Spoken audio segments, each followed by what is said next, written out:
السلام عليكم ورحمة الله وبركاته. أصحابتك وحران جنال كمركز السود وواضح أدي أدو مهتسنتين maanta waa qamiis waana 14 bisha 8 ee Agoosto sanadka 2025 muuqaalkii shalay waxa ku jirtay qayb aan traagleeda dadka teamka ama labada qof ee gaariga isla wado waxyaabaha ku dhaca amaba ku dhici kara aan uga sheekay oo ahayd laba qof oo gaari isla wada mid kamidana uu hurdayo kan kalena gaariga uu wado marka ay soo istaagaan meelaha traagistoobyada ama rest area-da in qofkii darawalka ahaa uu dego isagoo dhahayo wax soo iibso ama suuli gal haddana uu soo kaco qofkii jiifay oo labaad kadibna uu isaguna yiraahdo maadaama la soo istaagay track stop ama rest area adiguna bal ka faa'iideyso ama wax soo iibso ama suuli gal isagoo darawalkii gaariga waday uusan ka warqabin sidaasina looga tago qofkii jiifay maadaama darawalku uu u maleeyo in uu wali jiifo haddaba arrintaasi shalay markii aan muuqaalkiiga ku soo daray waxa ila soo wadaagay mid ka mid ah dhalinyarada Soomaaliyeed ee taraagada wada oo magaciisa la yiraahdo Cabdifataax Macaan Jacel waxa uu yiri cilmiyow qisadaasi aniga ayay igu dhacday waxaan u maleynayay in aad iga sheekaynayso markuu qisadiisa iga sheekay anigu waan qoslay adinkuna waad ida qosli doontaan marka uu qisadan ka sheekeeyo Jacel bal soo dhawow waxaad warbixin naga siisaa sida ay qisadan u dhacday iyo waliba sanadka ay dhacday walaalo horta waan dhawahay aad baan idin wada salaamayaa adiga asxaabtaada oo channelka ku xiran anuguna waxaan ahay qof mar walba kugu xiran runtii horta qisadan aniga qudhayda igu dhacday oo de waxay ahayd waliba 2023 bay ahayd gordhow waxaanu ahayn team baan ahayn oo waxaan ka shaqaynayay California to Georgia oo siifa qofkii yaqaana ayaan ka shaqaynayay marka adigu team baan ahayn adigu shiftigayga always waa habeenkii maalinkeena yar kala kaxeeya marka adigu yarkii track stop buu soo istaagay oo I20 ku yaalo markuu soo istaagay marka anigu waan dareemay inuu gaariga istaagay waan soo dhaadhacay waxaan arkay waan soo istaagay waxaan arkay yarkii de meesha ku jirin oo asagana de suuli wuxuu aadayba waxaan isiri marka yarkii maadaama uu maqan yahay isagana xagga uu ku maqan yahay bal adiguna suulida galo gaajana way yara qabatay waxaan isiri bal waxna soo galo waaga de waxaan la dhaadhacay kabahaygii muxuu ahay jambal ah iyo de garmadaydii iyo dabagaab yaroo aan qabay kaliba la dhaadhacay iyo kaarkii aan ku soo gadan lahaa baan la baxay bas waaga adigu suulidii baan marka hore ku hormaray oo dabeetana adigu ku soo daahay baan u malaynayaa kadib haddana meesha subway ku yaalay baan galay subway-gii dee dhowr qof baa iga horreysay oo waan sugay wixii baan soo gatay haddaanba soo istaagay dibadda soo aadayba waaba gaarigii wuu dhaqaaqayba marka darawalku wuu kaa hordegay adiguna ma aadan u sheegin oo ma dhihin war mas-uuliyi xitaa intaad isaguna uu ku jiray kolley marka aad galaysay war hebelow anna waa soo degay ugu maadan dhihine waad iska degtay markaad aragtay gaarigii oo mara aad iyo aad waa iska dhaadhacay oo de waxaan islahaa wuu kaa hor imaan doonaa ama suulida ku wada kulmaysaan ama meesha wax laga gadanayo ee maqaaxida iyo waad ku wada kulmaysaan baan lahaa magaranaysaa marka wax communication ma jirin wax communication igamana hor imaanin malaha de suulida intaan ku jiray qaybta kale uu ku jiray baa laga yaabaa ama markaan anigu galay buu soo dhamaystay baa laga yaabaa adu si baan isku dhaafnay waa gartay markaad banaanka u soo baxday marka gaarigiiba maba joogaba halkii ma taagna banaankaan soo istaagay saa u soo socda horta adigu ma fiirnine bamkii aan taagnin haddaan soo istaagayba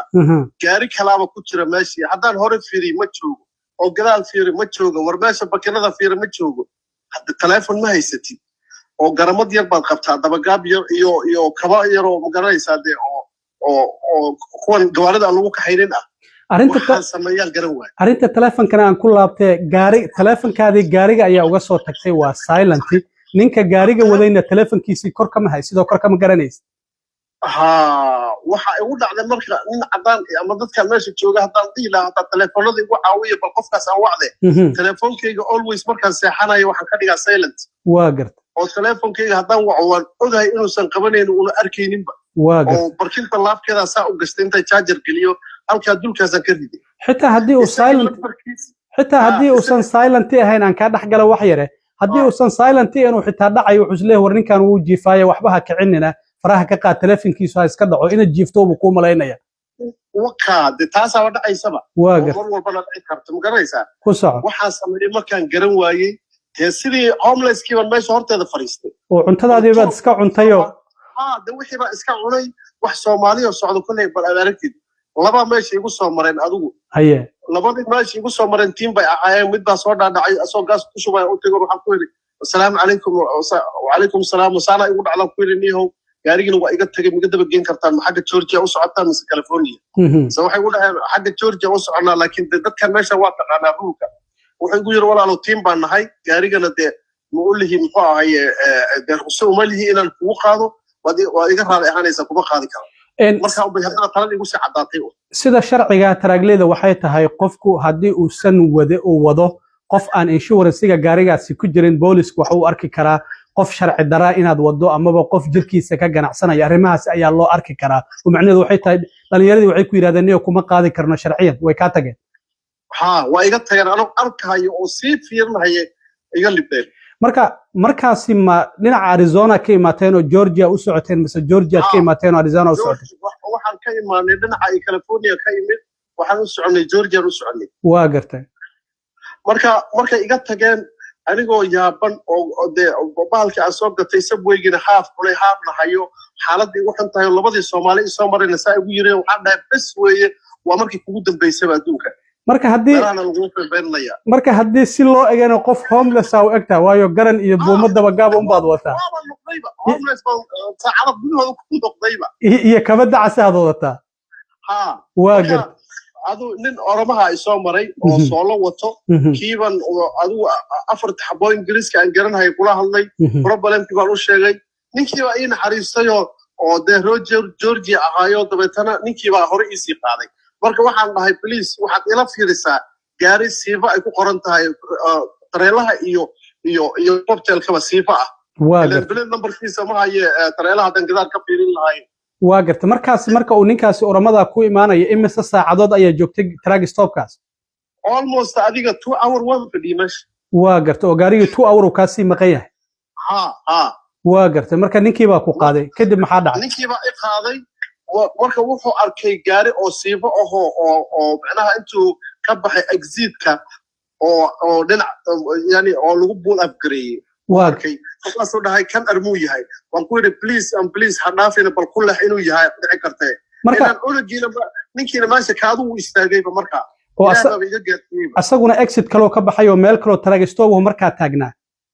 maya exit uu ka baxay haddana wada kale lagu soo noqdo exit oo waxa jirta haddana oo isla adiga I think